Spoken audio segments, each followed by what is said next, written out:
The Saab line of cars seems like the forgotten division of General Motors. Saab just plods along without much fanfare, appealing to buyers that are looking for a car that says, "I'm unique." But what a lot of people don't realize is that this new Saab 9-3 shares the same platform with some very common but award-winning European-inspired sedans, like the Saturn Aura and the new Chevrolet Malibu. So it has the European handling, the Swedish engineering, and the unique name and design that appeals to unique buyers.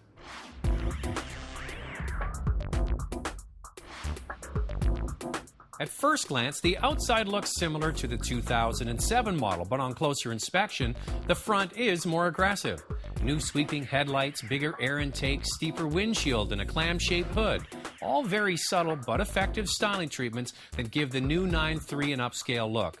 16-inch wheels come standard or with optional 17-inch wheels. Well, not only is the Saab 9-3 available in a sedan like this, it's also available in a station wagon called a Sport Combi. That's just a sexier name for station wagon.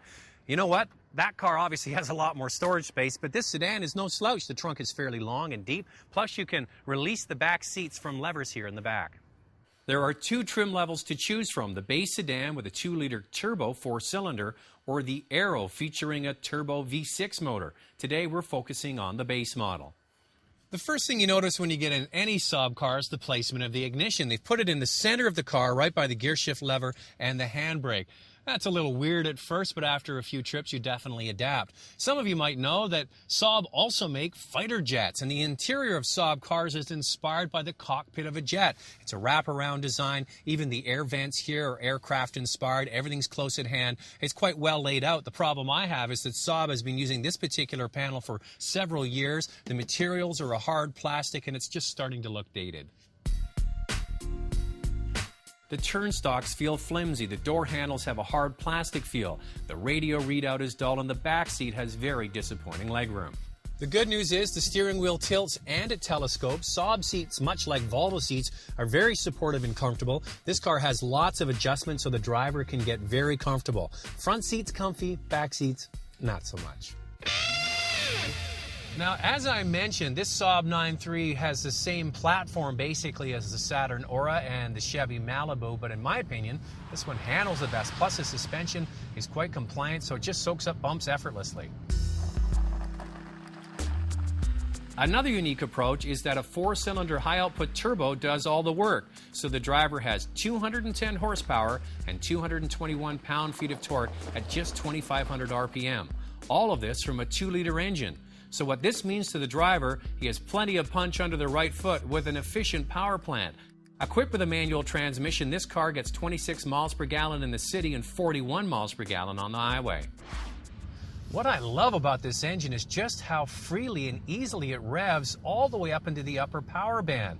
And what's great about this, when you're driving in the city, you can leave it in, say, 3rd gear, and you can go from low revs all the way up into the turbo boost and all the way to high revs, and it doesn't even feel like you're straining the engine at all. When you're on the highway with the radio going and you have wind and road noise, sometimes you forget and you look down and you go, oh boy, I better change up a gear. It just is that effortless.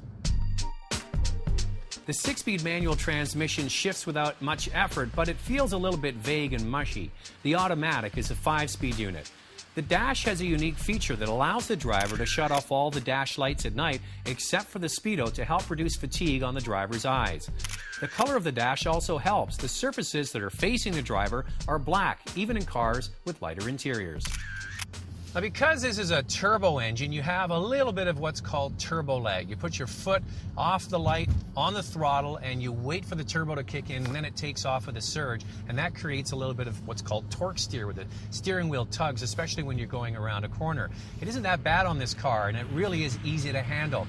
Now, the thing is, I wish this turbo 4-cylinder was available in the other cars that share the basic platform, like the Malibu and the Aura, because that would be a great alternative. You get a powerful engine and an efficient engine without having to go in to get a V6 motor. It really is a lot of fun and a pleasure to drive. The Saab line of cars, just like Saab fighter jets, have been flying under the radar for years. This new Saab 9-3 has had refreshed exterior styling, the interior is basically the same, and the engine is held over. So will this new 9-3 attract a whole flock of potential buyers to Saab dealerships? I doubt it. But for people who like Saab cars, this car will be very familiar.